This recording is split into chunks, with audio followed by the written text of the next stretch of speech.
remember that feeling, waiting for the next Harry Potter book to come out? Like, years felt like forever, right? And Deathly Hallows, that was the big one, saying goodbye to these characters, the whole world. And jumping into, whoa, things got serious.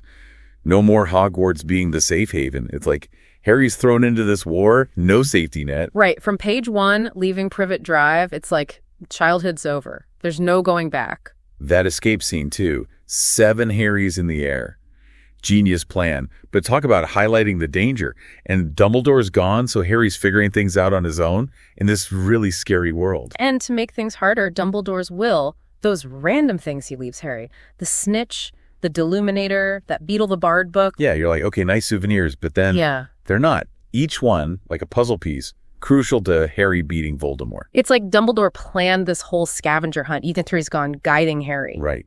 But before we get to all that, things get kind of messy for Harry with Dumbledore's legacy. Grim old place, all those secrets. Harry finds out his hero, well, wasn't perfect. Like finding out your parents messed up, huh? Disappointing, but also part of growing up, you know?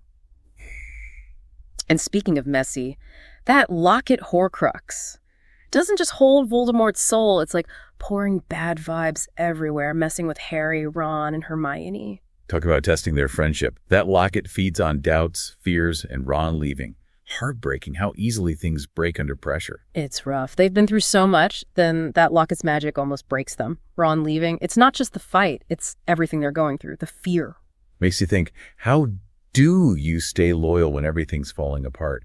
Can friendship really survive that kind of darkness? And Harry's wrestling with that, hunting Horcruxes, carrying Dumbledore's secrets, and Ron being gone. It's wild, you know? Harry's lost so much, but he keeps going, finding those Horcruxes. Like, it's the only thing that matters. It's like that loss fuels him, you know? Yeah. Got to fix things, and those things Dumbledore left, they're the key. Yeah, it's like those escape rooms, right? You're looking at some random thing, and bam, it's the clue, like the Deluminator. Oh, totally. At first, you're like, okay, cool gadget, but then, lifesaver. Right. Literally guides them out of danger. Dumbledore's still there. Even when he's gone, it's like that light in the dark. And that golden snitch from his first Quidditch match holding the Resurrection Stone. Mind-blowing. Makes you want to reread the whole series, see all the hints you missed. Right. That's what's so cool about this book. It all connects. But the stone, it's not just a plot device. It's deeper. Wanting to see your loved ones again, even just for a moment. That's powerful. For Harry, I bet it was tempting to bring them back for real. Totally. But he uses it for courage, to face death with the memory of those he loved. Heavy stuff. And that book, The Tales of Beetle the Bard, seemed like just a book at first. But those stories, they hold the secret to the Deathly Hallows. Like a secret code, right? Adds a whole other layer to the story. And the story of the 3 brothers. Warning sign for Harry. Chasing power over death, it never ends well. Yeah, the Deathly Hallows, they're tricky. They promise so much, but there's always a price. Exactly. Look at Xenophilius Lovegood. He believes so much in the Hallows, got a little obsessed, even betrayed Harry for them. Shows how powerful that kind of belief can be. Big question, though, right? If we were Harry, facing Voldemort, would W.E. resist the Hallows? I don't know. It makes you think about your own values. What's really important? Life, death, power. In the end, Harry chooses love over power. That's the difference. And that's how he beats Voldemort. And he's been making that choice all along, hasn't he? Right from the start, it's Gryffindor facing Voldemort in the graveyard. It's like Harry gets what's really important. Yeah, he does. And then that moment in the Forbidden Forest. He's facing Voldemort, but it's deeper than a duel, you know. He's facing death itself. He could fought, use the Elder Wand, anything. But he chooses to accept what he thinks is going to happen. That's got to take guts. Totally. And in that surrender, that's when things get really interesting. He doesn't die, not really. It's like this in-between place, King's Cross, but not. And Dumbledore's there. That whole part gave me chills. Like Harry finally gets the answers he's been searching for about everything. Exactly. Life, death, love. And he realizes Voldemort never understood love.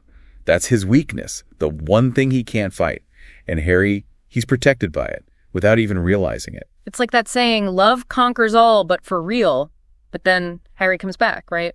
Still has to fight. And that battle, talk about intense, so much loss, but also moments of incredible bravery. Molly Weasley, Neville, everyone giving everything they have. Yeah, even in the middle of a war, seeing people stand up for what's right, it's inspiring. And then finally, Harry and Voldemort face to face, and that whole thing with the Elder Wand, proof that power's not about holding on to a thing, it's something else. And Voldemort never got that, did he? Too busy chasing power, he missed the whole point. He loses because he never had anything else. No love, no connection, just emptiness. And in the end, it's his own fault, his own curse. It's like all that hate and darkness, it had to go somewhere. It's tragic, but fitting, you know? But even with Voldemort gone, winning still hurts. The world's different. People are gone. It's a lot. And what does Harry do? He breaks the Elder Wand, most powerful wand in the world, and he snaps it. That says it all, right? He doesn't want power, doesn't need to control everything. He wants to fix things, make sure nobody else gets that tempted by it. That's the mark of a true leader. Right there. Not bossing people around, but taking responsibility, understanding, and then letting go.